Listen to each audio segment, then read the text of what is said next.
Massachusetts Congressman Barney leaves office next year after 32 years in the House. Congressman Frank, he's joining us to talk about his political legacy. Congressman, thank you for joining us. First of all, I do want to get your thoughts on a story that just broke regarding the Defense of Marriage Act. Today, a federal appeals court in Massachusetts ruled Defense of Marriage Act unconstitutional. The law defines marriage as a union between a man and a woman, and the court says that that act discriminates against same-sex couples. Is this part of a sea change, do you think, that is taking place in this country? When you look at that, are you heartened to see that? Yes, and I was pleased but not surprised. It does not say that anybody anywhere has a right in America to marry someone of the same sex. It says very carefully, done by some excellent lawyers at the Gay and Lesbian Advocates and Defenders in Boston, where a state has recognized marriage, whether it's between people of the opposite sex or the same sex, the federal government cannot discriminate. In America, marriage has always been defined at the state level. What the Defense of Marriage Act said in part, and that's the only part that was up in this decision, was that the federal government will say, yes, if you're a man and a woman married, you'll get Social Security benefits, joint taxes, etc. But if you're two women married, you don't.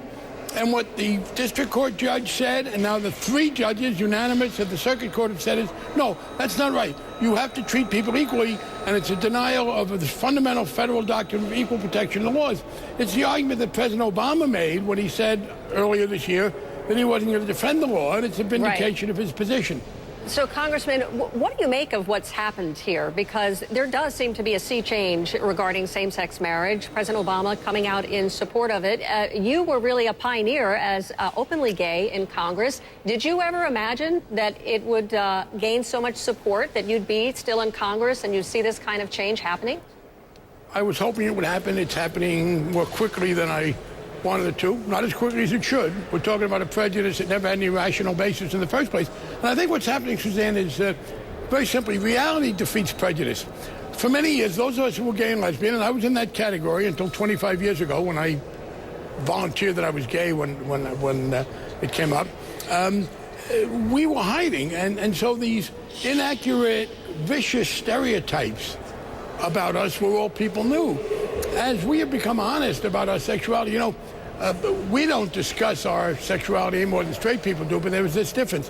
When we talk honestly about our sexuality, it's called coming out. When the heterosexual majority does it, it's called talking. I mean, we all talk about our sexuality, and that's helped defeat the prejudice. Marriage is an example. We lost some referenda on marriage when it was prospective, but wherever marriage has been in effect for any period of time, the opposition to it dies away, same-sex marriage, because it's clear it doesn't hurt anybody. Do you fear that there will be a backlash? We've heard from several pastors of churches throughout the country, really some fiery rhetoric, some of them even threatening to kill gay people in the community. Is that a concern at all that we might see something like that? Well, I'm not in fear of that. Yes, there's a backlash. There always has been. Whether it was African Americans, women, any group that has decided that they're no longer going to accept second-class or third-class treatment and that fights for its rights will excite some opposition. As long as you're willing to be supine, people are going to be much nicer to you. What we have found, however, is that this one, those who express those views are clearly in the minority, and especially generationally. What gives me the most optimism is this. If you ask people who are under 30, it is clear that they don't understand what this is all about. They don't understand why what two other people do who happen to be in love should be of any negative concern to them. And that's why this thing is changing. That, and as I said, the reality. Look, let's take don't ask, don't tell. A year ago, we had predictions from my conservative friends that if we allowed gay and lesbian people to serve in the military openly, they've been serving for years, it would cause chaos. It's been in effect for months now and nobody noticed. So this is what we see. The reality, people get to see what gay people are like and lesbians are like, and that the prejudice then is shown to be baseless. Let's talk a little bit about your record and your legacy. 32 years in Congress. What are you most proud of? What do you hope people remember you by? Well, I guess I hope that that's the same question. I'm not sure it is. I can't be sure that what I'm most proud of is what people are going to remember me by. But obviously the financial reform bill was very important. I worked very hard to try and promote affordable rental housing. I think that was misunderstood. I've for most of my career, focused on trying to build rental housing for low-income people, and we got sidetracked, and too many others were pushing them into home ownership, which wasn't appropriate. I feel good about having helped to diminish, not unfortunately abolish altogether, the prejudice against us. I'm also proud, frankly, of the role I played in 1998. I was on the Judiciary Committee then when Newt Gingrich tried to impeach Bill Clinton in one of the great acts of hypocrisy in American history for his sex life. And we were able to defeat that. And I think that was a great success for democracy. And I'm most recently proud now that finally the country is focusing on the need to reduce excessive military expenditures, basically to tell our European allies that they should defend themselves and not expect us to restrict Medicare or Social Security or programs for the quality of life at home so we can subsidize their defense budgets. When you look at the election, you look at the campaign season here, what do you think President Obama has done right, that he's gotten right, and what do you think he really needs to work on? Well, what he's clearly done right is to help turn around the mess of the economy. He inherited the worst economy since the Great Depression. Interestingly, because he was trying to be somewhat bipartisan, he did himself a little political damage by not stressing how bad things were. And I think that's part of the reason people said, oh, well, gee, you didn't move quick enough. In fact, the American economy today, of all the economies in the advanced nations in the world, Japan, Europe, we're doing the best. And we're doing the best because we're a mix of policies. Now, we've been retarded by conservative opposition. We have created in the United States since the beginning of the turnaround late in 2009, maybe about 4 million private sector jobs. Unfortunately, we've lost over 600,000 jobs from state and local government, teachers, firefighters, police officers, because the right wing has sort of cut back on that. But I think he's dealt with the economy well. Do you think that Mitt Romney has a good record? Do you think that he has an adequate record as the governor of Massachusetts and also a businessman to lead forward? He was a terrible governor of Massachusetts. I represented, among other areas, southeastern Massachusetts, a working-class area where there had been national economic trends that had left us behind. We had a number of things we were trying to do to help the fishing industry, to get commuter rail built from the cities of Fall River, New Bedford to Boston, to support other institutions there. It was as if that area didn't exist. But Mitt Romney became governor for one reason, to run for president. And he was seriously neglectful of the area of the state that I represented that most needed his help. We also, of course, got a little bit of whiplash because Mitt Romney, the liberal, was running against Ted Kennedy in 1994, and then Mitt Romney, the moderate, ran for governor. But by the time his term was ending, he was Mitt Romney, the conservative, running for president. And you get a little bit of dizzy watching the roadrunner go through those paces. Will you actually campaign? Will you help President Obama this go round? Oh, very much so. I'm not a great fan of campaigning for myself, but campaigning for others is important. Yes, I will work very hard for the president. You asked, let me be honest, there is the one area where I disagree with him. I think he is staying in Afghanistan longer than we should and is for a higher level of military expenditure. But even here, the contrast with the Republicans is extraordinary. We have Republicans who say we have to reduce the deficit, but not raise taxes by a penny, and significantly increase military expenditures. People want to invade Syria or support an invasion of Syria. People who want to stay in Afghanistan longer, who didn't want them to get out of Iraq. The contrast, I think the president should be doing less in terms of making America the world's military helper. But the Republicans, and Romney in particular, are just totally wrong on it. Do you think he should do more in Syria very quickly?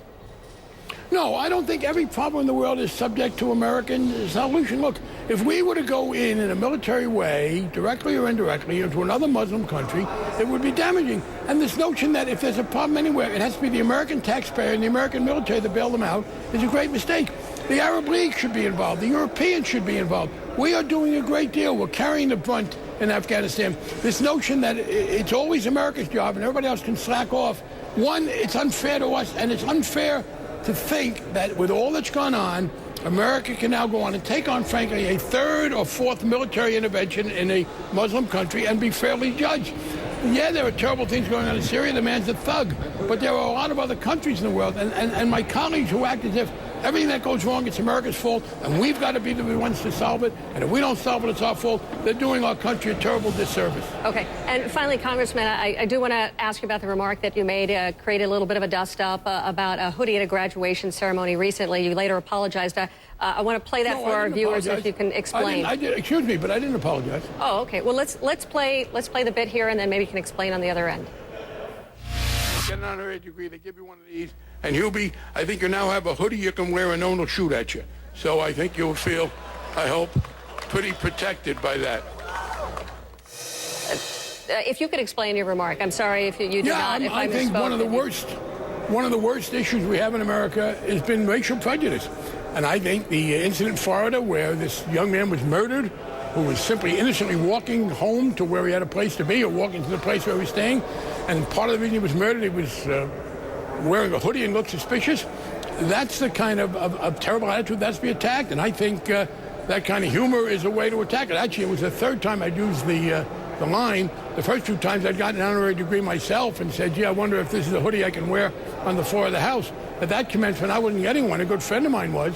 And yeah, I think efforts to show how damaging that prejudice is, and I think this anti-hoodie thing, I suppose some people might say the anti-hoodie sentiment is from people who got burned on the Facebook IPO, but in fact it's more of a kind of part of a conflict of sort of racial profiling. And yeah, I was he was a very distinguished guy getting an academic honorary degree, which comes with a hood, and I am not apologizing at all for trying to make fun of and ridicule and hopefully diminish this attitude that says, oh my God, the man's got a hoodie, he must be suspicious.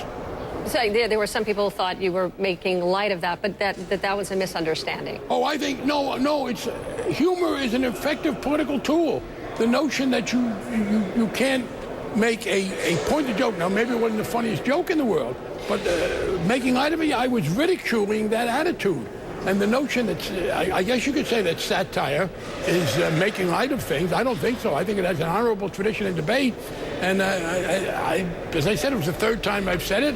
Frankly, nobody I've talked to in my own district or elsewhere has said anything about it. It's largely a media creation.